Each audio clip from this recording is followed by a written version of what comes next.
Have you ever thought about how much influence you have on the world around you? Well, I've got a simple metaphor that might just change how you see everything.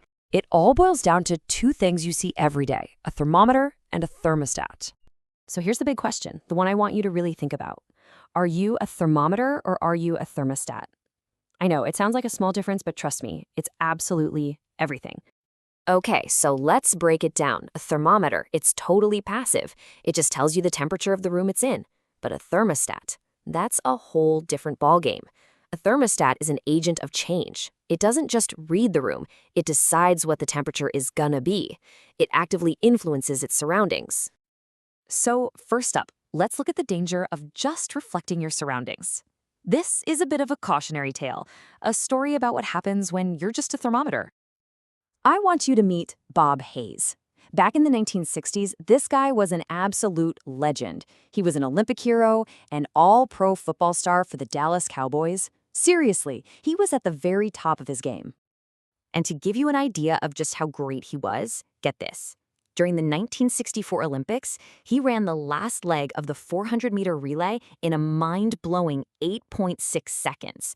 He wasn't just fast, he was a force of nature. But then, it all just came crashing down. He went from being a household name to being in a prison cell. He was convicted of selling narcotics to an undercover agent and got hit with 2 5-year sentences. I mean, how on earth does that happen? Well, the reason for his downfall, according to the man himself, came down to the company he kept. He surrounded himself with people who led him down the wrong path, and he just reflected their lifestyle. He was acting like a thermometer. His story is such a powerful and kind of scary reminder of a simple truth, right? We become like the people we spend the most time with. We just soak up their attitudes, their habits, their choices, for better or for worse. Okay, so that's the danger. But what's the alternative? Let's flip the script and look at the other side of this, which is a much more hopeful idea. The incredible power of being a thermostat. The power of influencing your environment for good. Now, let me tell you a completely different story. Picture this, a convalescent center, and in it are 2 women, Margaret and Ruth. Both of them used to be incredible pianists, but after suffering from terrible strokes, they thought the music was gone forever. And here's the really tragic part. Margaret's stroke had affected her left side, so she couldn't play any of the bass notes. Ruth's stroke damaged her right side, so she couldn't play the melody. All on their own, playing the piano was completely impossible. But then somebody had this brilliant idea. What if they didn't have to play alone? What if they sat at the same piano together? Margaret could handle the left-hand parts, and Ruth could play the right-hand parts.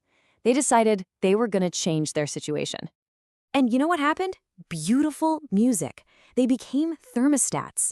Instead of just accepting their limitations, they actively set a new tone. They created harmony where there was only silence, proving that together they could do what was impossible on their own. So why does this work? I mean, what is it about coming together with other people that lets us become thermostats? Let's actually break that down. So what makes communities so powerful? Well, it boils down to a few really key things.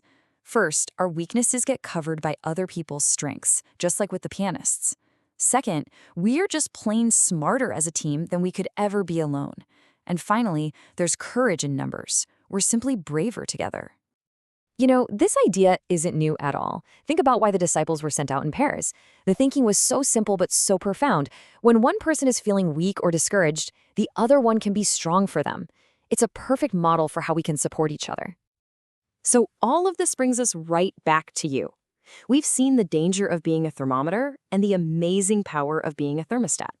The big question now is, what are you going to choose to be? And here's the real takeaway from all this. Finding true joy and fulfillment, it usually doesn't come from just passively fitting in. It comes from actively making a positive difference.